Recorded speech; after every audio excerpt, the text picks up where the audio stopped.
In 1992, Whitney Houston had already conquered the music world and was taking on the movies. The Bodyguard made her tops at the box office at number 4 in our countdown. Nothing could prepare you for a movie. I mean, straight out, nothing could possibly prepare you for a movie. You don't look like a bodyguard. This is my disguise. Well, his timing's good. It was Kevin Costner who wanted Whitney to co-star with him as a superstar who falls for the former Secret Service agent she hires to protect her. I got word that he wanted me to do this film and that he didn't want anybody else to do it beside me. That intrigued me. Well, we postponed the movie for a year because to wait for Whitney. There was an exotic quality to Whitney, you know? There was this thing about her. And you're ready to die for me? It's the job. The script had been around for nearly 15 years and was originally going to star Diana Ross and Ryan O'Neal. But when Whitney, who'd done only music videos, was approached, she had some serious reservations about her acting ability. I felt like, can I do this movie? Can I really pull this movie off?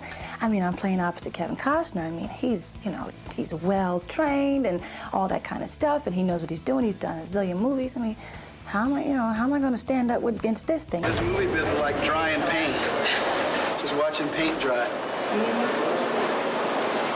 From the man himself. I said, well, maybe I should take acting lessons. Or she said, no, that one you don't need. We don't want you to do that. We want you to be just like you are. Rachel, I don't want to get confused about what I'm doing here.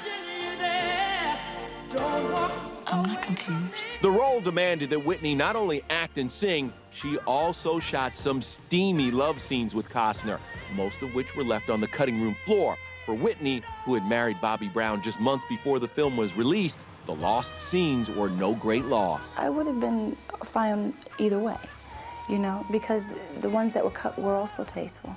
At the film's Hollywood premiere, Whitney looked radiant, and Kevin knew they had created the perfect date movie. A good movie fare, you know, I like to be a part of good movies. I like to be able to look at my paper on Fridays and have a great option to go to, and I think that's what Bodyguard's about, is looking in your paper and thinking, maybe this is, you know, this is why I go to the movies. Whitney once told how she first looked at the completed film. I liked it. I enjoyed it. The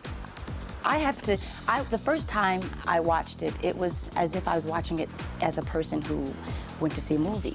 The next couple of times, I was very critical. I was like, I could have done this, I could have done that, you know. So I've only seen it 3 or 4 times, that's it.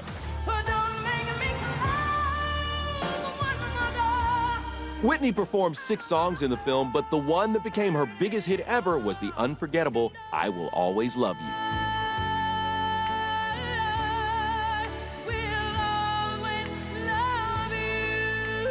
Originally written and performed by Dolly Parton, the song spent 14 weeks at #1 and was handpicked by Kevin, who was also one of the film's co-producers. The special edition DVD is out now. Kevin chose this song. He said, Whitney, I'm telling you, this song, you're going to love this song. This song is beautiful. Dolly wrote it. You know, I listened to it and I said, you know, you're absolutely right. This is the song. Wait.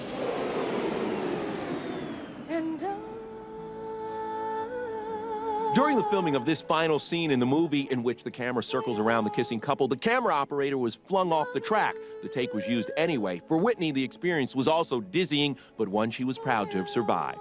Just that I made it is the most rewarding experience from this movie, I think.